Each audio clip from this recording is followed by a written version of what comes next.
नमस्कार प्रणाम YouTube channel में आप सबके स्वागत करतानी और आप सबके खातिर एक देवी गीत गावतानी। अगर आप सबके पसंद आई तो लाइक कमेंट शेयर जरूर करे जान और हमरे चैनल के सपोर्ट करे जान। आवे के पड़ी हो माई आवे के पड़ी, आवे के पड़ी हो मैया आवे के पड़ी। जब अंगना में घीव दिया जली भवानी मैया आवे के पड़ी। जब अंगना में घीव दिया जली देवी मैया आवे के पड़ी। आवे के पड़ी हो मैया आवे के पड़ी। जब भगता पुकारे अंगनावा देवी मैया आवे के पड़ी। जब सेवक पुकारे अंगनावा देवी मैया आवे के पड़ी। रहिया निहारे माई हमरो नयनावा, रहिया निहारे माई हमरो नयनावा।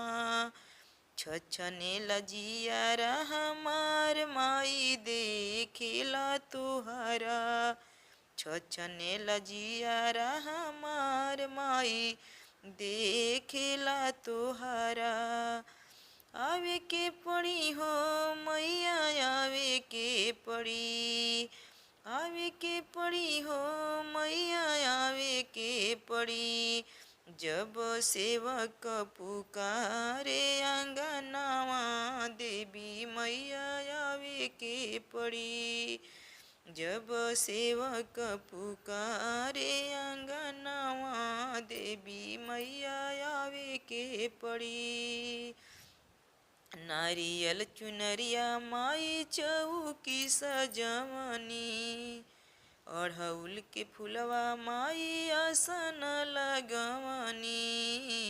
नारियल चुनरिया माई चौकी सजवनी, अड़हुल के फुलवा माई आसन लगवनी।